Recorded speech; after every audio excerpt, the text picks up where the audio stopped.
ମଣିଷ କେତେବେଳେ ଭୁଲ କରିଥାଏ? ଯେତେବେଳେ ମଣିଷ ପାଖରେ ବହୁତ ସାରା ପଇସା ଧନ ସମ୍ପତ୍ତି ହୋଇଯାଇଥାଏ, ସେତେବେଳେ ଭୁଲ କରିଥାଏ। ଅହଙ୍କାର ଆସିଲେ ମଣିଷ ଭୁଲ କରିଥାଏ।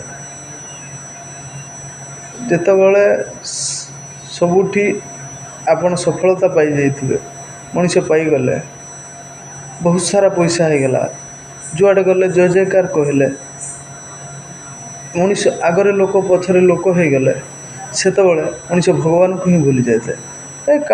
କ'ଣ ଭଗବାନ ମୋତେ ଦେଇଛନ୍ତି, ଏସବୁ ମୁଁ କରିଛି।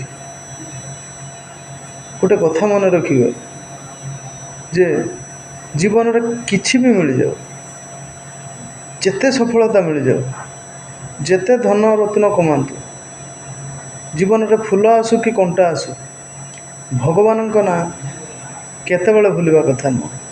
କାହିଁକି ନା ଭଗବାନଙ୍କ ନାଁ ନେଇ ଆମକୁ ମୁକ୍ତି ମିଳିଥାଏ, ଶାନ୍ତି ବି ମିଳିଥାଏ।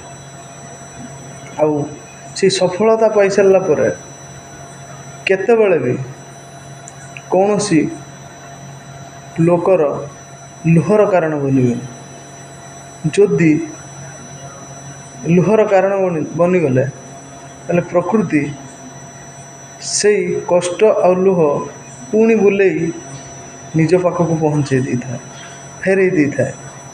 ଆଉ ଯଦି କାହା ମୁହଁରେ ହସ, ଓଠରେ ହସ ଦେଇଥାନ୍ତି, କାହା ମନରେ ସୁଖ ଦେଇଥାନ୍ତି, ପ୍ରକୃତି ପୁଣି ବୁଲେଇ ଆପଣଙ୍କ ପାଖକୁ ଫେରାଇ ଦେଇଥାଏ। ତ ଯେତେ ସଫଳତା ପାଆନ୍ତୁ ନା କାହିଁକି, ଭଗବାନଙ୍କ ନାଁ ନେଉଥିବା, ଭଗବାନଙ୍କୁ ସଦା ସର୍ବଦା ସ୍ମରଣ କରିବା। ଆସନ୍ତୁ ସମସ୍ତଙ୍କ ମୁହଁରେ ହସ ଦେବା। ସମସ୍ତଙ୍କୁ ଧନ୍ୟବାଦ। ରହୁଛି, ପୁଣି ଦେଖା ହେବ ଆଉ ଗୋଟେ ସୁନ୍ଦର କାହାଣୀ। ଜୟ ଶ୍ରୀରାମ, ଜୟ ଜୟ ଶ୍ରୀରାମ।